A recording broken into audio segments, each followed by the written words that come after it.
Good evening, ladies and gentlemen, this is BestInSlot, and tonight on Pangaea Today we are going to learn about the exciting news that dinosaurs may have bred green and blue eggs. Now I know that maybe doesn't sound that exciting on the face of it, but trust me, it's got big implications for what we think about dinosaur breeding and rearing and just general stuff about dinosaur nesting. It's interesting stuff, so stick around, we're going to learn some things. So what has actually happened? Well, some researchers from California and Germany came over to China to do some, just digging up nests and all this kind of stuff, and they found some blue-green fossilized eggs from an Oviraptor, a late Cretaceous Oviraptor known as, and you have to bear with me on this one, Heyuani huangi. Now there's no way I haven't absolutely butchered that name, but I'll put it down below, you guys will be able to see the proper spelling. Now this is actually a first in dinosaur research. Until this point we have always assumed that dinosaur eggs are white. If you go and look at any dinosaur film, if you go look at every Jurassic Park film, the eggs are always, white. They're kind of ostrich egg-esque. This is the first time we have real evidence that maybe dinosaur eggs had different pigmentation. And the main reason for that is, well, we've had a lack of evidence to the contrary, but also, if you look at most modern creatures, they lay white, unpigmented eggs. The only creatures that don't are birds. If you look at crocodiles and other lizards and reptiles, and you look at even the monotremes, the egg-laying mammals, they all lay white eggs. The only creatures that don't are birds, modern avian dinosaurs, basically. And even then, only some of those lay coloured eggs. Like you look at a robin's bright blue eggs and all this kind of stuff. Most birds still only lay white, unpigmented eggs. So after discovering this nest and getting back these fossilised eggs, the team used something called mass spectrometry, which I've explained before, to take a look at the molecular makeup of these fossilised eggs. And they found two pigmentations that are also found in modern bird eggs. Modern bird eggs with a blue-green colour. Those two pigmentations are, bear with me, biliverdin or biliverdin, I'm not sure quite how to pronounce that, and protoporphyrin.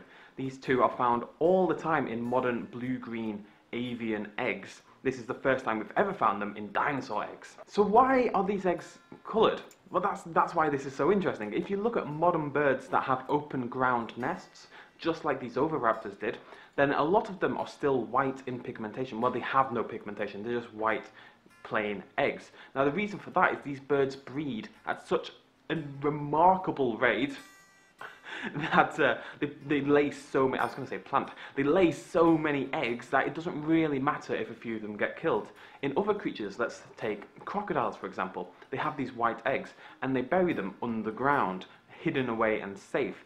Basically, the coloured egg acts as another method of defence. So in a lot of creatures that have developed other ways of defending their nest, or not giving a damn about their nest, they don't really care about the pigmentation.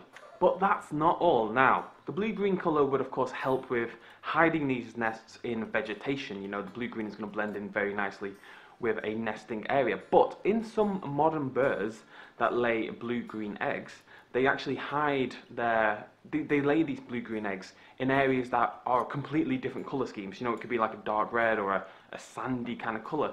So that would seem to suggest that it's not for camouflage. Now what it actually is for, and there's quite a lot of research on this, is the idea that hormonal changes and all this during the egg laying can determine the colour of the egg. And what the colour of blue-green does, and what it's been shown to signify in modern birds, in some modern birds, is the idea of communal rearing. It's basically an intra-species marker to other creatures in the same species that we're going to raise this nest together. So what it does is it supports this theory, and it's long been bandied about that Oviraptor was potentially a very caring parent kind of dinosaur. So it supports this theory that Oviraptors would band together, maybe have a few different nests and raise them in an almost communal group kind of way. These were dedicated, devoted parents, at least early on in the life of the creature. It's not like the other birds where they lay them in the it's not like the other birds where they lay them in the open nest, and if they get trodden on by an elephant or somebody eats them, who gives a lemon, right? It's not like that. They potentially, at least, what it could signify is that this communal rearing, this dedicated parenting.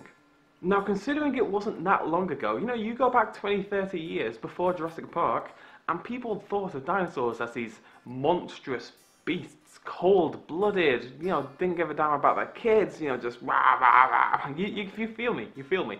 You look at old dinosaur films pre-Jurassic Park, and it's pretty much cowboys trying to beat up dinosaurs. And dinosaurs just killing everyone. People for the longest time thought of them as nothing more than monstrous beasts. The fact that we're finding more and more evidence like this is huge. You know, this communal rearing and caring parenting, that so flies in the face of what so many people still think about dinosaurs. That for me is why this is so exciting. That's why I think this is awesome news.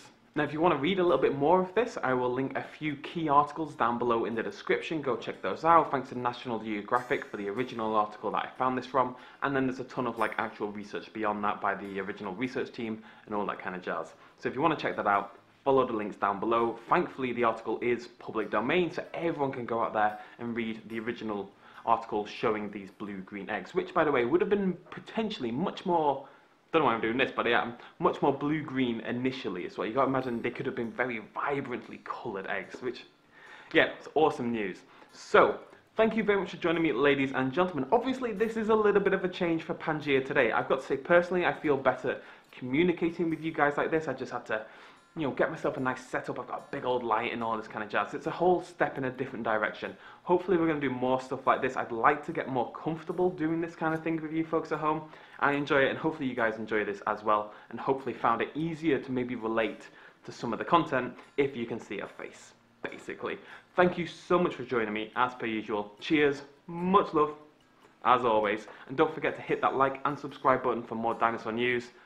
Bye-bye.